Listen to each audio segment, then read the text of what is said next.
Assalamu alaikum rahmatullahi barakatuhu. In today's topic, we are going to talk about one of the very dangerous disease of our heart, that is called envy or jealousy. So, in a very famous hadith that we are all aware of, our Prophet Muhammad sallallahu alaihi wasallam said, "I warn you against jealousy or envy, because jealousy eats up your good deeds just like the fire devours a twigs." So there are lots of khutbas and a lot of lectures we can find in the YouTube about the danger of the envy. But here in this talk, I would like to point out just one very dangerous reality about the envy. And what is that? Generally speaking, in Islam, an emotion that exists in our mind or heart is not considered as the sin. So whatever it may be. For example, auzubillah, you think of drinking or taking drugs, or auzubillah, fornication or any sin, but you don't act upon it, it is not considered as the sin unless you act upon it. But in envy, this is the exception. It means that the mere existence of envy in your heart is a sin. So why is this difference between other kinds of sin, other kinds of thinking, and this envy? Because both are in our heart, we are not acting upon it. So the difference is very simple and it very profound.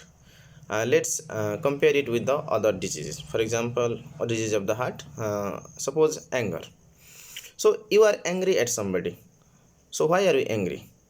So you are angry at somebody because you think that some injustice has been done to you. For example, why did he steal my money? Why did he say something? So you think that some injustice has been done to you. That is the default of the anger. But why are you jealous of someone?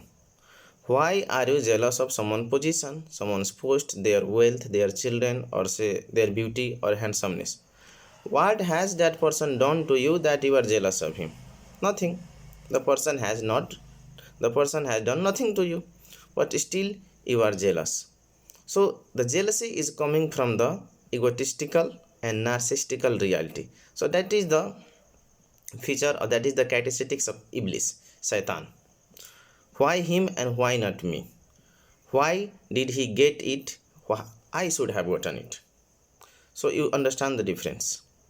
So, and it is just like the disbelief in the qadr of Allah. So if you want to be Muslim, you must have to believe in the six things, and one of them is qadr of Allah. So you must have to believe whatever Allah decides, provides to anyone.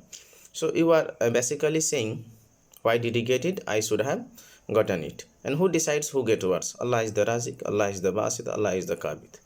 So that's why it is very dangerous disease.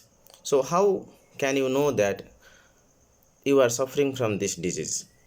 So there are lots of symptoms. I will mention just three. Number one, you are obsessed about a person and that person has not harmed you.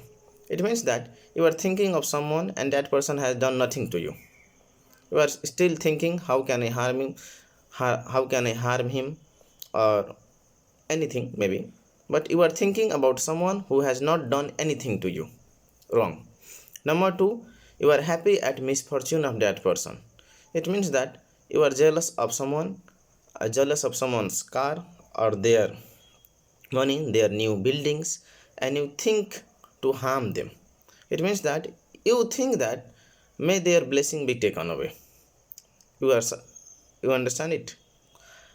So suppose that he got an accident. He had an accident, and you are happy, auzubillah, that he had an accident. And number three, you are sad at the happiness of that person. So that person has got promotion, that person has got increment, and you go home sad. What has that person done to you, and what does it make difference in your life? Nothing.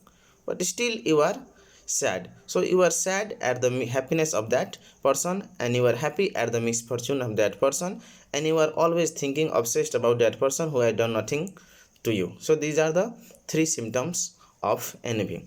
So what are the cure, or how can you cure it? So again, there are three simple ways. Number one, monitoring the symptoms, being very careful of this. So the first cure of this disease is you must have to analyze yourself, must have to think yourself whether I am envious of someone or not, or whether I am happy whatever Allah has provided me. So this is the first cure. And number second, constantly doing the zikr and tilawah of the Quran. So Quran is just like the river which cleanses the dirty heart. So it is one of the kind of disease of the heart, and when you recite the Quran, so it cleanses your heart, and along with it, inshallah, all the disease of the heart will go away. And number three, and it is very difficult, make dua for the person that you are envious of. So you suppose you are envious of someone's wealth, and you want that his wealth may be destroyed or his wealth may go away. So wake up at night, or wake up, raise your hand and pray to Allah. So it is very difficult, but still you pray that may Allah provide him more wealth, more status, more money. So you are just struggling yourself, struggling against your nafs. So it is a kind of jihad against your nafs. So one part of heart is conquering the other parts of your soul or other parts of your wealth. So raise your hands and pray for that person you are envious of. So what happens after that? When you pray for the person you are envious of, the angels will come and they will say that may Allah grant you the same as well. So there is double benefit. Once you are doing jihad against your nafs, and secondly you are getting whatever your envy rival has got it. So there are other cure as well, but it is very difficult, and you must stick to these three things. So you can also say tabarakallah, mashallah, subhanallah. The point is, dear Muslim and brothers, so it is a disease of the heart. So you are all susceptible to this disease. So it is a human emotion, and you have to constantly be guard on this envious. So may Allah provide, may Allah protect us from the envy, and may Allah guide us good understanding. So we will continue. Thank you, and inshallah, assalamu alaikum warahmatullah.